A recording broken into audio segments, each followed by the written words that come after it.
नमस्कार दोस्तों आज हिंदी दिवस के उपलक्ष्य पर मैं आपसे अपने कुछ विचार साझा करना चाहती हूँ।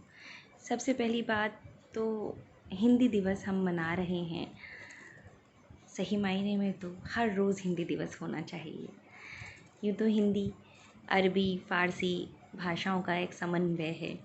हम लोग मिली जुली हिंदी बोलते हैं, जिसमें बहुत सारे शब्द मिले जुले हैं और अच्छा है। हमारी संस्कृति में भी यही सब बातें हैं कि हमारे देश में 461 लगभग भाषाएं हैं और बहुत सारी संस्कृतियों का यह देश है हमारा।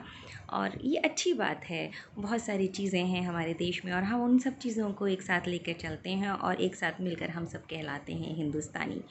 यहाँ सभी भाषाओं को, सभी धर्मों को बहुत प्यार दिया जाता है, बहुत सम्मान दिया जाता है और देना भी चाहिए, सभी बराबर हैं।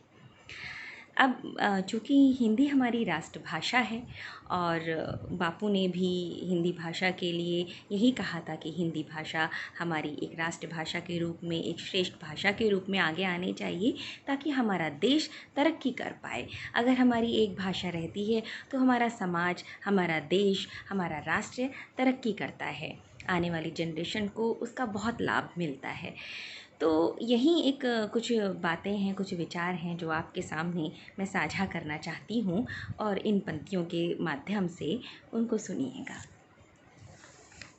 अगर जुड़कर रहोगे अपनी राष्ट्रभाषा से, अगर जुड़कर रहोगे अपनी राष्ट्रभाषा से, तो निश्चित ही देश महान कहलाएगा, तो निश्चित ही देश महान कहलाएगा और हमारे स्वाभिमान का परचम नभ पर छा जाएगा, और हमारे स्वाभिमान का परचम नभ पर छा जाएगा। अब देखिए कि भाषा ही तो राष्ट्र को ऊंचा उठाती है, ये हकीकत है। भाषा ही तो राष्ट्र को ऊंचा उठाती है, सत्य का मार्ग दिखाती है, आत्मविश्वास बढ़ाती है, सफलता की सीढ़ी चढ़ाती है। राष्ट्रवाद के तमाम मोतियों को पिरोने वाला धागा भाषा ही तो है। ये मोती अलग अलग धर्मों, संप्रदायों में विभाजित मनुष्य ही तो हैं, लेकिन इन्हें एक साथ जोड़ने का काम भाषा ही तो करती है। तभी तो वह राष्ट्र को मोतियों से भरती है, तभी तो वह राष्ट्र को मोतियों से भरती है। देखिए, हमें सभी भाषाओं का, सभी संस्कृतियों का सम्मान करना चाहिए, सभी को सीखना चाहिए, अनुसरण करना चाहिए। सभी हमें अच्छी बातें सिखाती हैं। तब मैं कहती हूँ कि जानो सभी सभ्यता, सीखो सभी भाषा। जानो सभी सभ्यता, सीखो सभी भाषा, सबसे आगे हो हिंदी, ये हो अभिलाषा। सबसे आगे हो हिंदी, ये हो अभिलाषा। हिंदी संस्कृति सब भाषाओं की जननी कहलाती है। आप देखेंगे कि अभी नासा की रिसर्च में भी ये आया था कि जो ब्रह्मांड में जो ध्वनि आती है, ओम की ध्वनि आती है, ओम की ध्वनि महसूस होती है। तो ये हम सब के लिए, हमारी संस्कृति के लिए बड़े गर्व की बात है कि हमारी जो संस्कृति है उसमें ये सब बातें बहुत पहले आ चुकी थी, जो आज हम रिसर्च कर रहे हैं। बहुत सारी चीज़ें हमारे ऋषि मुनियों ने, हमारे पूर्वजों ने हमें पहले ही बता चुकी हैं। तो हमें अपनी संस्कृति का सम्मान करना चाहिए।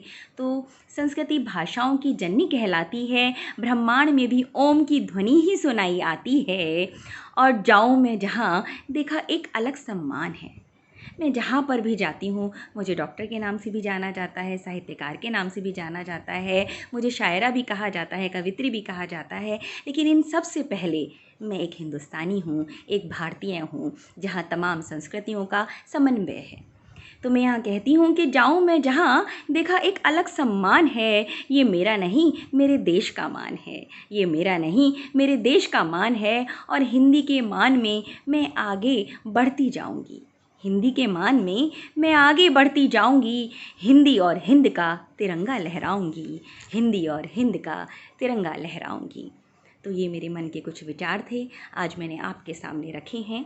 और मैं चाहूँगी कि हम सब एक होकर अपनी इस भाषा को इतना सम्मान दें कि हमारा राष्ट्र वाकई में तरक्की करे। अगर हमारी एक भाषा होगी तो हमें बहुत सुविधाएं होंगी और हमारा देश वाकई में तरक्की करेगा, विकास करेगा। तो इस बात को सोचते हुए हमें अपनी हिंदी भाषा को सम्मान देना चाहिए, हर रोज़ हिंदी दिवस मनाना चाहिए, अपनी संस्कृतियों को अपनाना चाहिए और अपने देश के मान सम्मान और गौरव के लिए बहुत कुछ हमें करना है और करते रहना चाहिए। आप सभी को डॉक्टर श्वेता त्यागी का बहुत बहुत नमस्कार और आज हिंदी दिवस पर सभी को पुनः बहुत सारी शुभकामनाएं। नमस्कार।